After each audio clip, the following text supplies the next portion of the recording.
हम चोई नाम के कैमरामैन को लाइव जाने के लिए कैमरा सेट करते हुए देखते हैं, जबकि एक हंटर खुद को इलम कहता है। इलम ने बताया कि उन्होंने आज के ब्रॉडकास्ट के लिए अपने साथ एक हॉट लेडी लाई है। राक्षसों की उपस्थिति के कारण दुनिया आधी नष्ट हो गई है, जो लोगों को इस निराशाजनक परिस्थिति का फायदा उठाकर अमीर और प्रसिद्ध बनने का मौका दे रही है। वे खुद को मॉन्स्टर स्ट्रीमर कहते हैं, लेकिन सभी मॉन्स्टर स्ट्रीमर्स इलम जैसे फेमस नहीं होते। इलम ने बताया कि आज उसे एक सिमियन, एक स्टार वाला मॉन्स्टर हंट करना है। वह दावा करता है कि देश में सिर्फ 86 हंटर्स हैं जो अकेले एक सितारा राक्षस का शिकार कर सकते हैं, और वह आज उस संख्या को बदलना चाहता है। महाशक्तियों की अनुमति केवल कुछ तलाशी गंधों को ही होती है, और चोई के पास ऐसी कोई तलाशी नहीं है। इलम राक्षस पर आग शूट करता है और लाइव स्ट्रीम में अपनी शान दिखाता है, पर राक्षस अभी भी जिंदा होता है और पीछे से हमला करता है। इलम हॉट लेडी को पीछे छोड़ देता है और अकेला भागता है, लेकिन सिमियन उसे मार देता है और फिर से इलम का पीछा करना शुरू कर देता है। इस बार इलम चोई को शिकार के लिए उपयोग करता है। इलम अपनी कार में बैठता है और कहता है, शिकारी जैसे मैं जीवित रहूं तो बेहतर है, पुलिस जैसे तुम तो भगवान की कृपा पर हो। चोई को याद आता है कि उनके पिता ने बचपन में बताया था कि भगवान उनकी रक्षा करेंगे।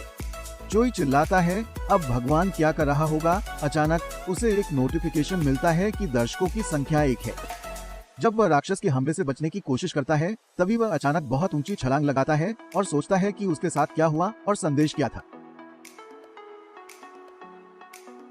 एक नोटिफिकेशन पॉपअप होता है जो उसे बताता है कि कोई भगवान पॉपकॉर्न तैयार कर रहा है। चोई अपने बैकपैक की जांच करता है, जिसे उसने डोरा द एक्सप्लोरर से चुराया था। लड़ाई के उपकरण मिलते हैं। वह राक्षस पर हमला करता है, पर राक्षस को खरोंच नहीं पड़ती। राक्षस अपनी पूरी ताकत का उपयोग करके एक विशाल बोल्डर उठाता है, लेकिन चोई कुछ करीबी नहीं बचता। चोई के पास कोई महाशक्ति नहीं है, इसलिए वह कड़ी मेहनत करता है, जीवित रहने के लिए हर दिन व्यायाम करता है और शिकारियों की शिकार रणनीतियों को देखकर शोध करता है। उसके पास जीतने का सिर्फ एक मौका है अगर राक्षस पर हमला करना चाहता है। चोई राक्षस की पीठ के पीछे जाता है और राक्षस के नितंब के अंदर बलपूर्वक अपना हथियार डालता है। राक्षस तड़प तड़प कर रोता है। ध्यान देने लायक है कि चोई ने ये कर दिया था जब भगवान उसे देख रहे। चोई ने मौका देखकर राक्षस पर एक बार फिर हमला किया और उसे सफलतापूर्वक मार गिराया। पूरी लड़ाई कैमरे में कैद की गई थी और सभी ने इसे लाइव देखा। उन्हें आश्चर्य हुआ जब पता चला कि राक्षस को मारने वाला व्यक्ति कैमरामैन ही था। थक गया और विश्वास नहीं हो रहा था। चोई को एक भगवान की तरफ से नोटिफिकेशन मिला जो बहुत संतुष्ट था और अपने दोस्त को स्ट्रीम देखने के लिए बुलाया था।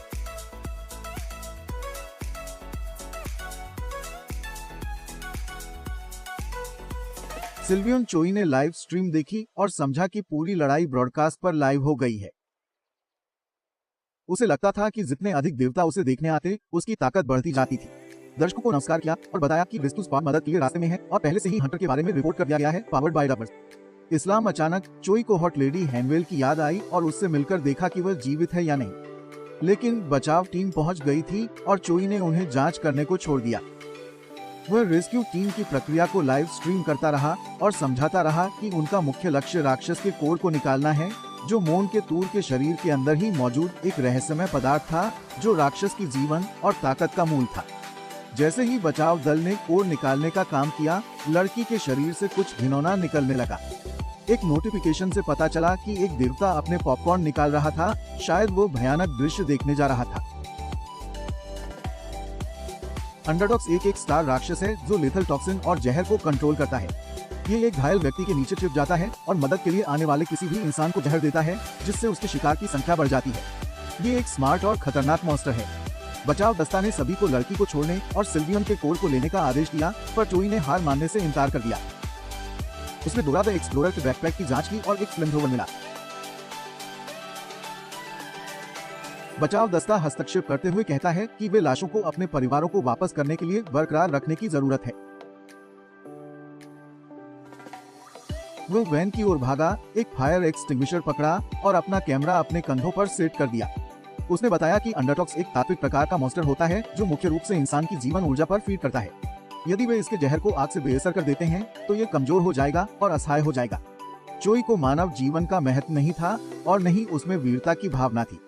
उसके काम पूरी तरह से सोची समझी थे और उसका लक्ष्य इस अवसर को पकड़कर खुद को एक मॉन्स्टर स्ट्रीमर के रूप में मजबूती से स्थापित करना था।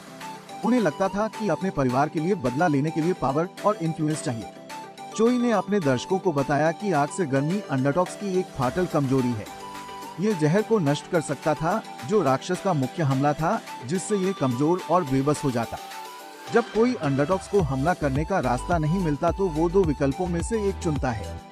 ये या तो अपने शिकार को छोड़ देगा या होस्ट का उपयोग करके अंतिम संघर्ष लड़ेगा। राक्षस ने लड़की के शरीर पर कब्जा कर लिया और चोई पर हमला किया, लेकिन उसने जन्म से सिग्मा पुरुष होने के नाते लड़की के चेहरे पर सीधे हमला किया। देवताओं ने टिप्पणी की कि ये बहुत कठोर था, लेकिन चोई ने स्ट्रीम खत्म करने की धमकी दी। नतीजतन राक्षस ने लड़की के शरीर को छोड़ दिया और चोई उन दोनों को बाहर ले आया। चोई ने अपने दर्शकों को बताया कि अब से वह इस चैनल से स्ट्रीम करेगा। कुछ दिनों बाद कैमरामैन चोई एक और लाइव स्ट्रीम करते हुए नजर आते हैं। चोई अस्पताल से घर लौट आया है और उसे ये देखकर झटका लगा है कि उसके घर को राक्षसों ने तबाह कर दिया है।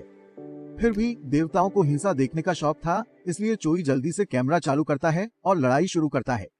हालांकि एक और हंटर नाम हंजो उसके पास आता है और उसकी लाइव स्ट्रीम को बंद कर देता है, अपने असली रंग दिखाते हुए। हंजो चोई से कहता है कि वह उसका सीनियर है और उसे जाने देता है। चोई ने जवाब दिया कि असली किंग वही होता है जिसके ज्यादा व्यूअर्स होते हैं, और हंजो को बताता है कि वह उनकी पूरी बातचीत को लाइव स्ट्रीम कर रहा है। शर्मिंदा होकर हंजो विषय बदल देता है और चोई को मॉन्स्टर का हंटिंग सिखाएगा। ऊपर से हंजो और उसे बाहर फेंक देता है। चिपकर लड़ने के लिए चर्चा में जाता है।